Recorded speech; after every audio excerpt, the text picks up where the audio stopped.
My sister texted me 2 days before my wedding. Don't come to the rehearsal tomorrow. Mom and I have it handled. I read that line 3 times. My wedding.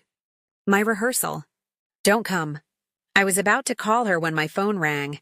The venue manager. Hi, is this Emma? I'm a little confused. You're listed as the contract signer and the primary contact. But someone named Rachel just called asking to change the menu, the seating chart, and the processional order. She said she's your sister and that you approved everything. Did you? I hadn't approved anything. Who does she think signed the contract? I asked. She said she did. But your name is the only one on file. Your signature. Your credit card. So I'm calling you. My hands went cold. Because I knew exactly what was happening. I was being erased from my own wedding. And the worst part, I had proof of everything. Where are you watching from and what time is it there? Drop it below. And if you think this sounds wild, hit that like button and subscribe, because you're going to want to see how this ends. Let me back up. Because this didn't start with a wedding. It started the day my mother decided which daughter mattered. I'm the older sister. But you'd never know it. Rachel was the golden child. The one who got the birthday parties with ponies. The one whose college tuition was paid in full while I worked 3 jobs and took out loans. When Rachel got engaged 4 years ago, my mother threw her a $12,000 engagement party at a country club. It didn't matter that Rachel's relationship fell apart 6 months later. Mom still talks about that party like it was a coronation. When I got engaged to Jordan, my mom's first words were, "Well, Rachel's venue was nicer." I proposed on a quiet hiking trail.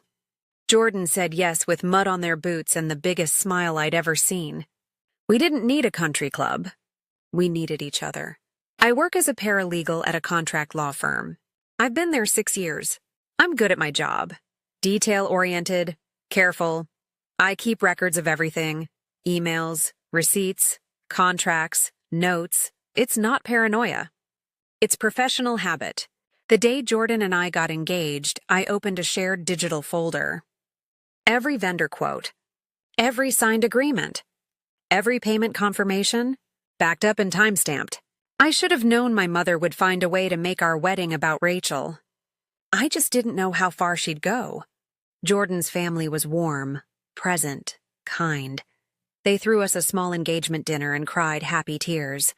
My mom showed up 20 minutes late and spent the whole time on her phone texting Rachel. I told myself it didn't matter. I had Jordan. I had a plan. I had everything under control. I was wrong. Wedding planning started smoothly. I booked the venue 11 months out. Put down a $4,200 deposit. My name, my card. I found a florist I loved, a caterer who did a tasting for us, a photographer whose portfolio made me cry. Everything was signed. Everything was paid on schedule. Everything was mine. Then my mother called. "Honey, you're so busy with work." Let Rachel and me help coordinate. We'll handle the vendor check-ins. I thought she meant reminders, confirmations, small stuff. I said yes. That was my first mistake. Within 2 weeks, I started getting copied off email chains. Vendors would reply to threads I'd started. But suddenly my name wasn't in the to field anymore. Rachel sent me a text. The florist said they can swap your bouquet to white roses. I approved it. You're welcome. I never asked for white roses. I wanted blush peonies. I called her. Rachel, that's not what I ordered. Mom and I think white is classier. It photographs better. Trust me. I didn't want to fight, so I let it go. Another week passed. Rachel forwarded me a new seating chart. She'd moved Jordan's family to the back and put her friends at the head table. I confronted my mother. Why is Rachel changing things without asking me? Emma, why are you being so controlling? We're just trying to help. You're so stressed. Let us handle it. I wasn't stressed. I was being managed. Pushed out. Then the final text came. Don't come to the rehearsal. Mom and I need to do a walkthrough with the real vision. You'll see everything day of. Trust us. I stared at my phone for 20 minutes. Then the venue manager called. After I hung up with the venue manager, I called Jordan. Babe, what's going on? Your mom said you were having a breakdown. She said you needed space from the planning. Rachel said she's been trying to help, but you keep fighting her. My stomach dropped. Jordan, I'm not having a breakdown. I've been shut out. They're changing everything without telling me. Emma, your mom was really worried. She said you were overwhelmed. I thought we were helping you by stepping back. I felt like I was losing my mind. Was I crazy? Was I overreacting? Then my phone buzzed again. The caterer. Hi, Emma. Just confirming the menu change Rachel requested on your behalf. She said you wanted to switch to a buffet to save costs. Can you approve? I never said that. We'd locked in a plated dinner. I'd paid the deposit. Another buzz. The photographer. Your sister asked if we could reduce coverage from 8 hours to 4. She mentioned budget concerns. Let me know. They weren't helping me. They were dismantling everything I'd built. I sat on my couch in silence. Jordan was confused. My family was painting me as unstable. Vendors were second-guessing everything. I felt cornered. But then I remembered something. I pulled up my contract folder. 11 months of emails, payments, signatures, timestamps. Every single decision I'd made, documented and saved. If they wanted to play coordinator, I'd remind them who actually signed the checks. I didn't sleep that night. But I didn't cry either. I got to work. I started with the venue. I pulled up the signed contract. My name at the top. My signature at the bottom. Deposit receipt, $4,200, 11 months prior. Paid from my checking account. I attached it to an email. Hi, this is Emma. I'm the signer on this contract. I have not authorized any changes. Please do not accept modification requests from anyone other than me without my written approval. Thank you. I sent it. 3 minutes later, the manager replied. Understood. I'll inform the other party immediately. All future requests will be directed to you. I did the same with the florist, the caterer, the photographer, the DJ, every single vendor. Every single one confirmed the same thing. My name, my card, my signature. Rachel and my mother had zero legal standing. The caterer wrote back. Got it. For the record, we have your original menu locked in. Plated dinner, 3 courses, signed 6 months ago. No changes unless you say so. The photographer replied. You're paid in full for 8 hours. Contract stands. I copied every response into a new folder. I labeled it Paper Trail. I didn't feel angry anymore. I felt steady. I had the contracts. I had the payments. I had the proof. But I didn't know yet how far my mother and Rachel had already gone behind my back. That part came next. And when I found it, everything made sense.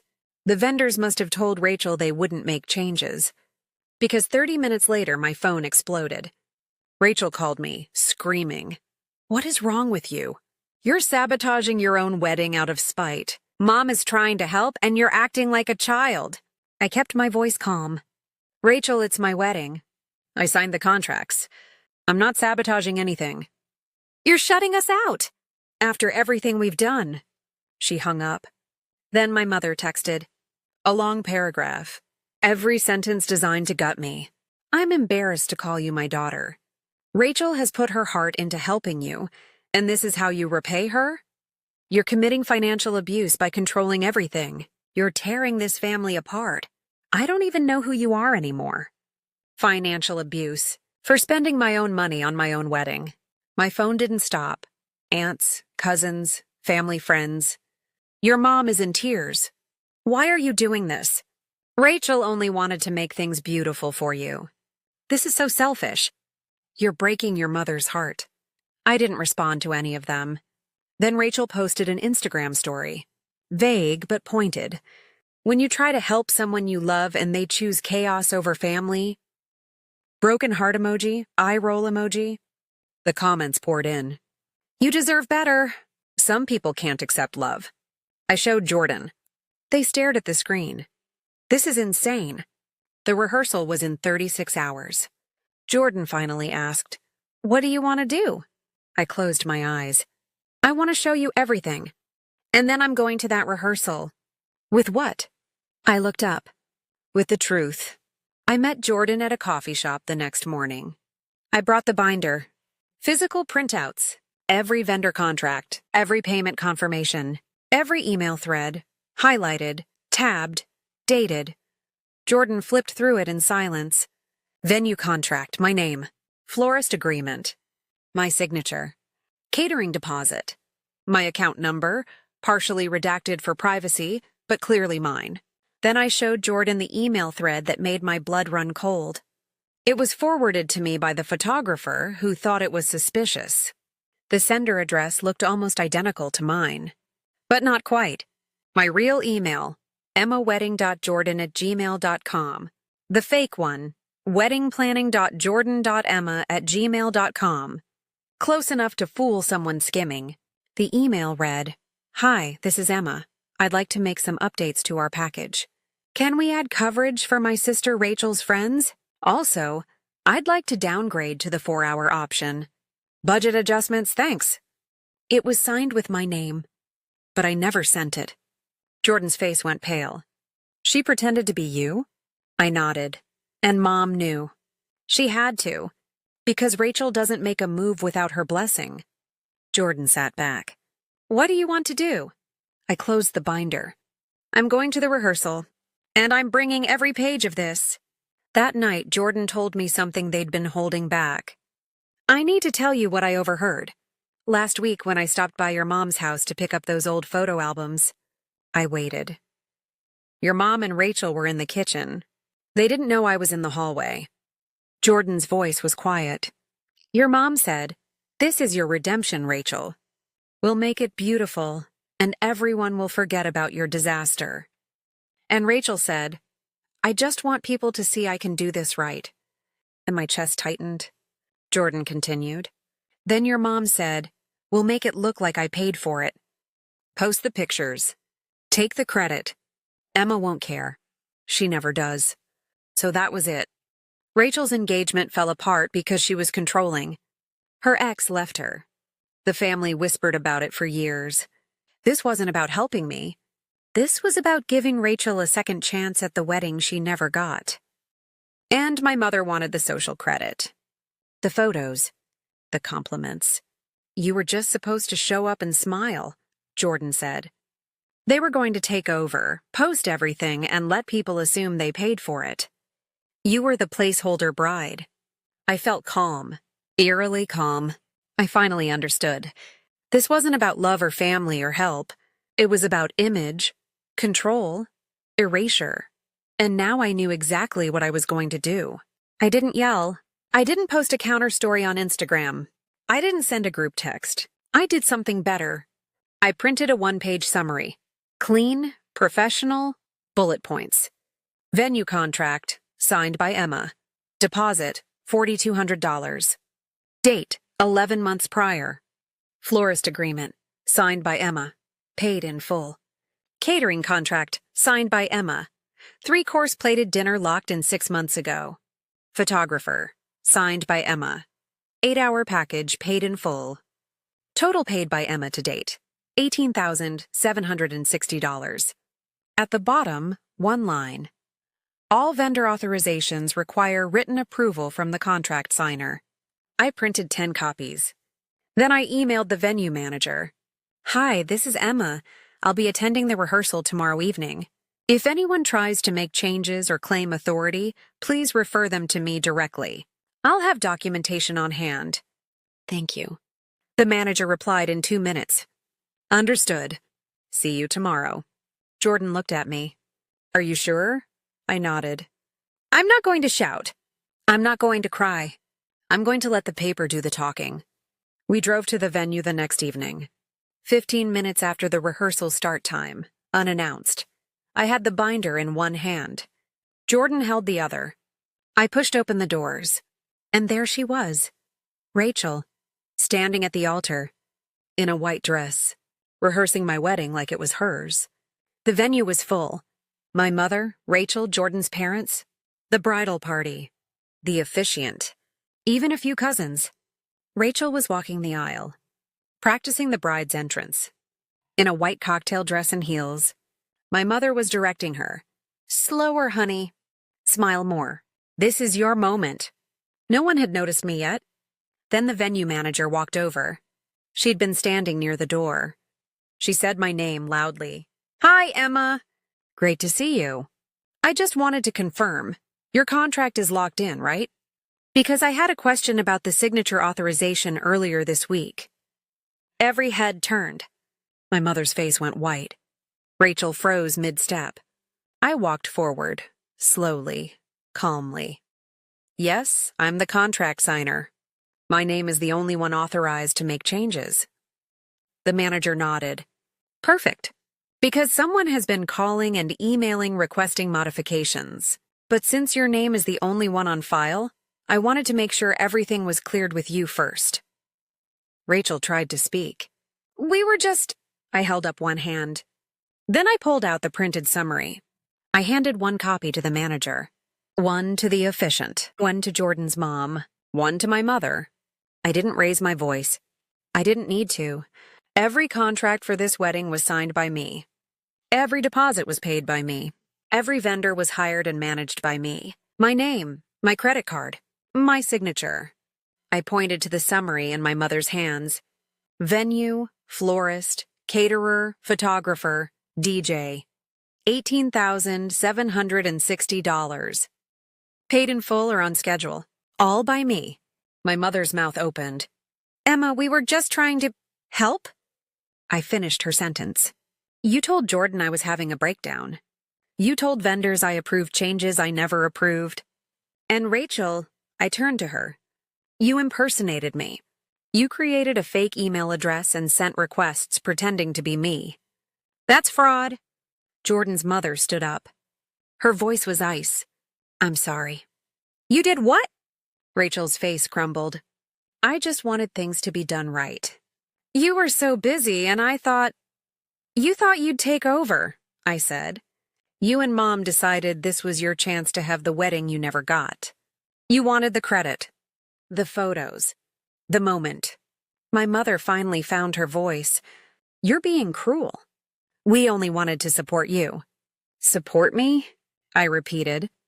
You uninvited me from my own rehearsal. The officiant cleared his throat. I'm very uncomfortable. The venue manager stepped forward. Ma'am, just so we're clear, if you're not listed on the contract, I can remove anyone from the premises who disrupts the event. Do you want me to do that? I looked at Rachel, then at my mother. I took a breath. The wedding will go forward, with the guest list I chose, the vendors I hired, the people who actually respect me. I paused. Mom, Rachel, you're uninvited. Leave. My mother tried to argue. The venue manager raised her hand. I'll escort you out. Rachel grabbed her purse. She was crying. My mother's face was red, but she didn't say another word. They walked out in silence. The door closed behind them. And just like that, it was over. The rehearsal continued. Without them. Jordan's family stepped in. Warm, present, kind. The officiant walked us through the ceremony. The bridal party laughed. It felt light again. Jordan squeezed my hand. You okay? I nodded. Yeah, I really am. 3 days later, we got married. The weather was perfect. The flowers were blush peonies. The food was plated, 3 courses, exactly as I'd planned. The photographer captured 8 hours of genuine joy. Our people were there. The ones who loved us. The ones who showed up without trying to take over. My mother tried to come anyway. She showed up at the venue door 20 minutes before the ceremony. The venue manager, who I'd briefed ahead of time, met her at the entrance. Ma'am, you're not on the guest list. I'm going to have to ask you to leave. I didn't even see it happen. I was in the bridal suite with Jordan, laughing and crying happy tears. Security handled it, quietly, professionally. I found out later. I didn't care. I was too busy getting married. The reception was everything I'd dreamed of. Dancing. Toasts. Jordan's dad cried during his speech. My best friend officiated, and she told the truth, that love isn't about control, it's about trust. We honeymooned in peace. No drama, no texts. No fake emails, just us. 6 months later, my mother sent a birthday card. No apology. No acknowledgement. Just happy birthday and a generic message. I didn't respond. Rachel's Instagram went quiet. No more vague posting. No more wedding content. I heard through a cousin that she moved to another city. I don't know if that's true. I don't ask. I maintained low contact with my mother. Boundaries, not bridges burned. I reply to holiday texts. I don't visit. Jordan's family became my family. We host dinners, we laugh, we show up for each other. And that binder? I filed it away. I don't need it anymore. Because here's what I learned. I didn't win because I embarrassed them. I didn't win because I got revenge. I won because I had proof. I stayed calm. And I chose myself. Documentation isn't paranoia. It's protection. Boundaries aren't cruel. They're clarity. And the people who love you, they won't try to erase you. They'll stand beside you. They'll hold your hand when the doors open. They'll let you walk down the aisle in the flowers you chose, in the dress you picked, toward the life you built. That's love. The rest is just noise. So here's my question for you. Have you ever had to stand up to family with receipts in hand? What happened? Drop your story in the comments below. And if this one hit home, subscribe. There's more where this came from. You're not alone. Oh, and one last thing. This story is a fictionalized dramatization for entertainment purposes. It is not legal or financial advice. If you're dealing with family conflict or contract issues, please consult a licensed professional in your area. I wasn't invited to my own rehearsal, so I showed up anyway, with every signature that mattered, and I got married on my terms. Thanks for watching.